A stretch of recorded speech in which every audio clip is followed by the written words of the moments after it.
皆さんこんにちは、みのりんです。今日はですね、じゃじゃーん、たくさん購入しちゃったので、今日は購入品紹介していきたいと思います。ではまずはロフトの方から開けていきたいと思います。いきますよ。じゃあね、まず最初はもう夏が近づいてきているっていうことで、夏グッズをたくさん購入してきました。ということで、まず最初に買ったのがこちら、エチュセのオイルブロックファンデーションのナチュラルベージュです。これをつけるとテカらないようなので、夏にはぴったしなファンデーションじゃないでしょうか。これファンデーションっていうよりは修正液ですね。なのでテカり始めてしまったら、その上からちょっとこう乗せるとすごいサラサラ肌になるっていうことなので、ちょっと今後これは使ってみたいなと思いました。実はもう開けちゃってるんですけど、じゃじゃん、キスマットシフォンのベースとファンデーションです。これね、すごく評判が良いそうなので買ってみました。私は両方ともライトを使っています。で、実はこれ開封してあって、今つけているのがこちらです。どうですか？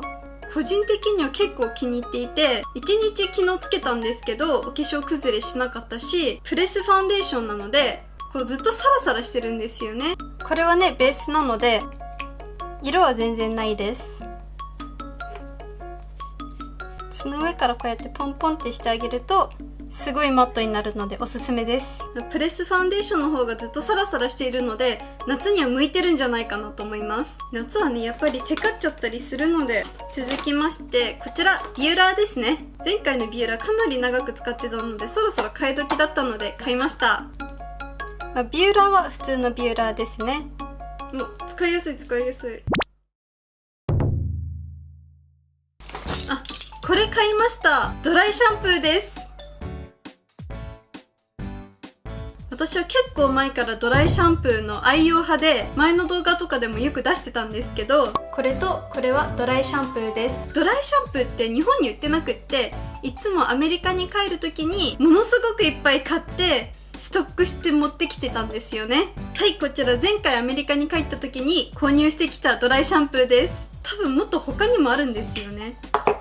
もう本当に私にとって必需品で、ドライシャンプーってちょっと脂っこくなった時とかにシューってやるとすごくマットになるし、髪にボリュームをつけることができるので、ちょっとぺったんこになっている時とか、私ちょっと前髪がね結構薄くなっちゃったりするんですけど、前髪につけるだけでねふわっとなったり、あとちょっと固定してくれるのでハードスプレーみたいな役にもちょっとなります。特にね、夏とかで汗かいたりとか、ちょっと脂っこくなった時にシューってやるとすぐに髪の毛が整うので、めっちゃくちゃ愛用しています。今まで日本には売っていなかったというところだったんですけど、最近ね日本でも見るようになったので思わず買っちゃいました。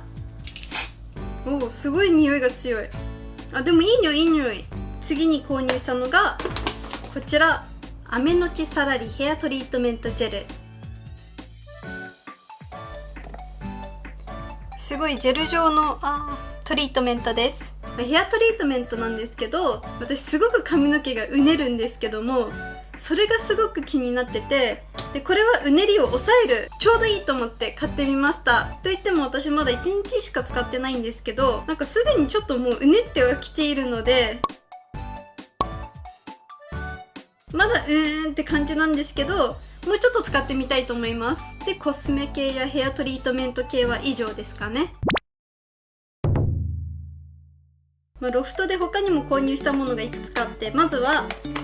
こちら、携帯ケースです。これが今の私の携帯ケースなんですけど、もうボロボロなんですよ。剥がれてきてるし、インクをぶちまけてしまったので、ここら辺がちょっと黒くなってしまっていて、新しいの欲しいなと思っていたので、ただ私アリエルのが使いたかったんですけど、アリエルの iPhone X のカバーってこれ以外あんまなくって、絶対に手帳型が欲しいのと、中にミラーがついてるのが欲しかったので、こちらを購入しました。おー、かわいい。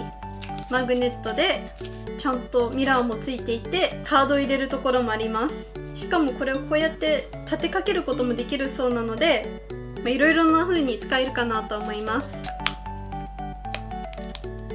残念なのがアリエルじゃないっていうことだけなので、ディズニーストアに行ってアリエルのグッズたくさん買ってきました。今度またこれをアリエル風にデコっていく動画作りたいと思います。そしてあとは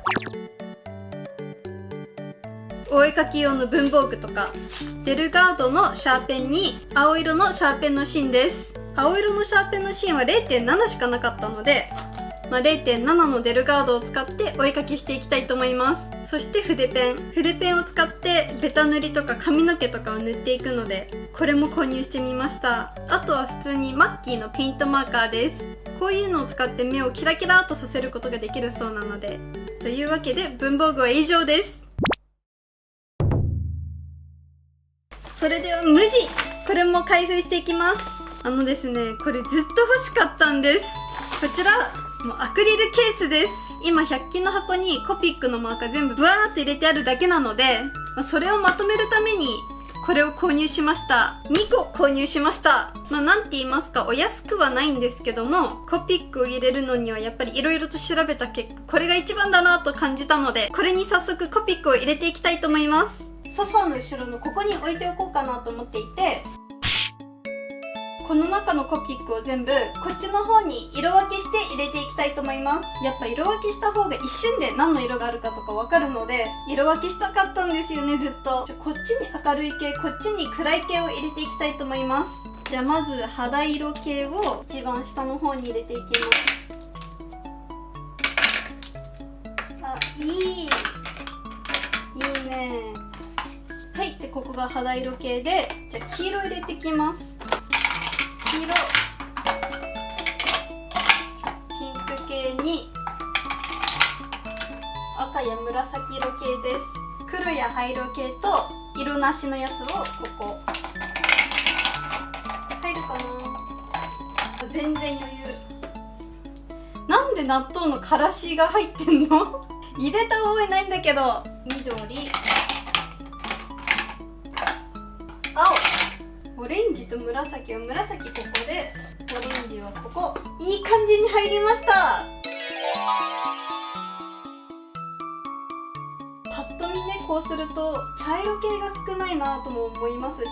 青系も少ないし、まだまだ結構色が足りないので、ピンク系も欲しいですね。色を揃えておくことだけで、何色があるかとか何色が足りないかとかすぐにわかるので、嬉しい。はい、というわけで今回の購入品は以上です。今回はね、必需品みたいな生活用品が多かったんじゃないでしょうか。新しい道具も増えたし、お絵かきもね、今後もっといっぱいいっぱい描きたいと思うので、今後のね、お絵かき動画も楽しみにしていただけたらと思います。本日もご視聴いただきありがとうございます。それではまた次の動画でお会いしましょう。バイバーイ。